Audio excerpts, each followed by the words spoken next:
Hi, Danny here from GDL Automotive. Today we're doing the video on the passenger side engine mount for the WK2. They're the same for the 3.6 and the 3 litre diesel. They're different on the V8s. The 3.6 is actually significantly easier to get to than what we're about to show you. We're showing you a 3 litre diesel. The only tool you need is this 15mm ratchet spanner. Ideally, if you can fork out and get one that does that, you'll see as I do it, that makes your job heaps easier. The only other thing of note that you'll need is a transmission jack or a trolley jack if you're doing it at home. Be careful, you're working around the starter motor. It might be worth disconnecting the battery if you're not confident with what you're doing. You do risk shorting out the battery. You undo the mount bolts to the subframe and you undo the alloy bracket, the bolts to the side of the block, spin it sideways in the car and then separate the alloy bracket from the mount. As you see in the video, I'll show you how we do it. It's a little bit tight, so you'll get the gist as we go, but this is how you do it. You don't have to buy it from Jeep. We get ours from Burson's. You get it from Repco, anywhere that sells decent or even average auto parts.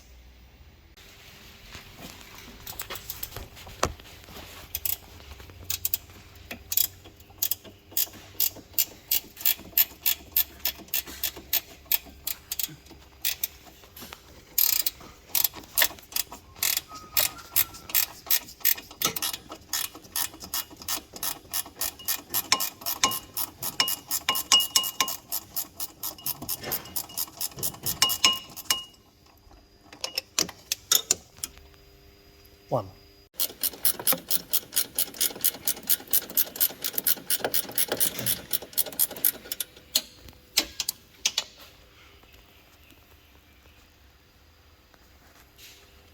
You need to ring your local Snap-on rep and spend a small fortune with him and buy this blue pole so that you can lift the motor up.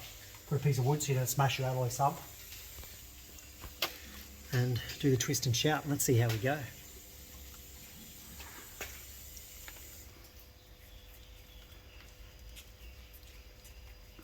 Not enjoying this, just quietly.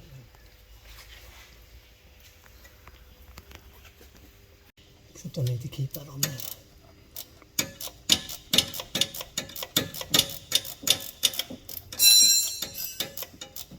Okay, so if you're doing it at home, obviously you won't have that blue pole.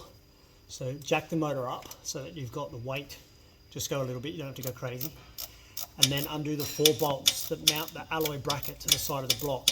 If you haven't jacked the motor up, when you undo these, your engine's going to fall and crush you, so don't do that. And then there's 2 15mm bolts that hold the mount to the subframe, and there's a 15mm bolt holding the top of the mount to this bracket, but you can't jack the motor up enough to get the mount out, so you've got to take the whole bracket off the side of the engine. Also, there's coolants everywhere here because I just did a water pump and the hose in the valley. So normally you'd probably be working on this in drier circumstances.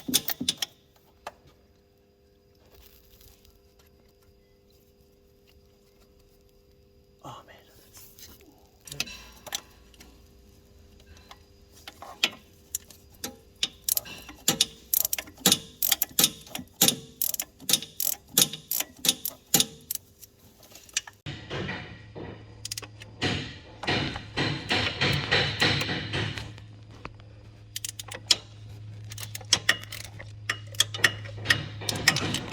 If you're using this pole or if you're in the garage using the jack, you can see here so that's going up, coming back down a bit. You don't want to go too crazy because obviously all your coolant hoses, wiring harness, everything's still connected. So if you go to hear something break, you've gone too far. Back it off a little bit. Your engine falling out.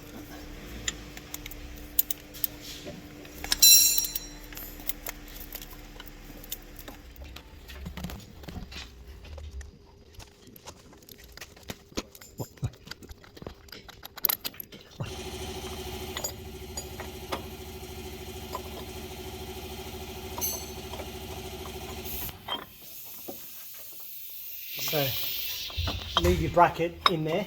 Just be bloody careful because your starter motor's right there.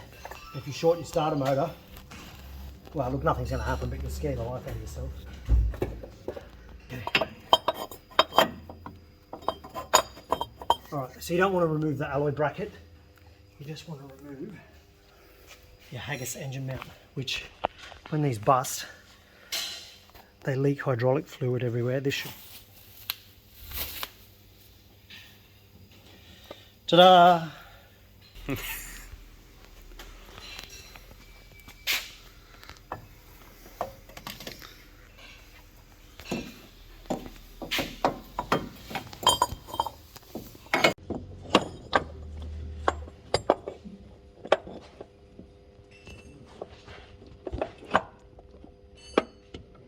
Yes! Winner, winner, chicken dinner! So at this point you start questioning why you didn't pay something else. Right, start everything by hand before you tighten any of them.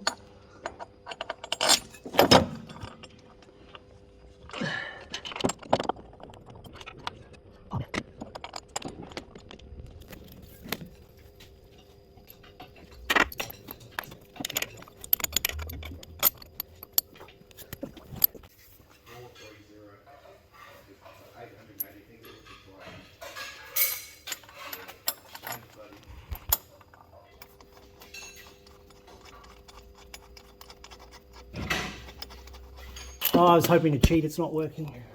My life is horrible. Oh, this one's going to work. Yes, lock it in, Eddie.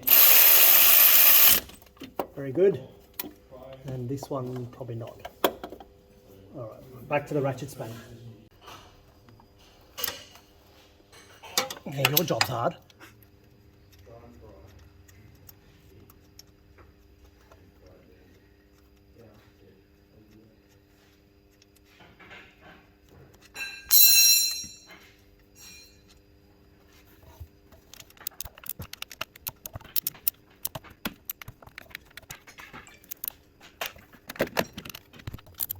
You've got to start your lower engine mount bolts before you drop the engine down. And you want to start everything by hand before you tighten any of it, because otherwise you run into the problem I've got right now of one of them doesn't line up. Alright, so this is the old one. Pretty much you can't get this wrong. You've got a locating pin here on the top, and on the undersides you've got these two locating pins. So you just want to make sure when you put it in, you've obviously got them. You'll see in the subframe there's a little cutout for these to sit in. If you get them around the wrong way, those will fall into your threaded holes and you won't be able to start your bolts. So just take note of how it goes. It's pretty straightforward.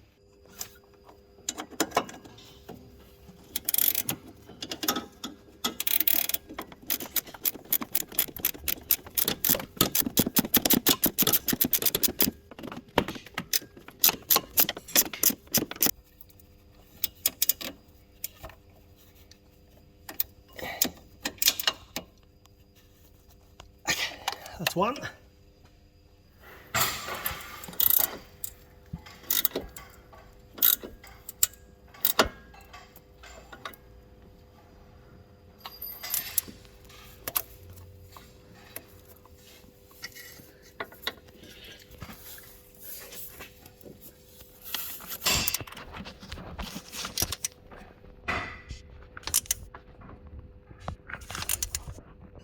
Oh, that's tight. Probably. Right, if you found any of this useful to you, please do us a favour, subscribe to our YouTube channel, click on the little bell icon so you get notified when we release new content.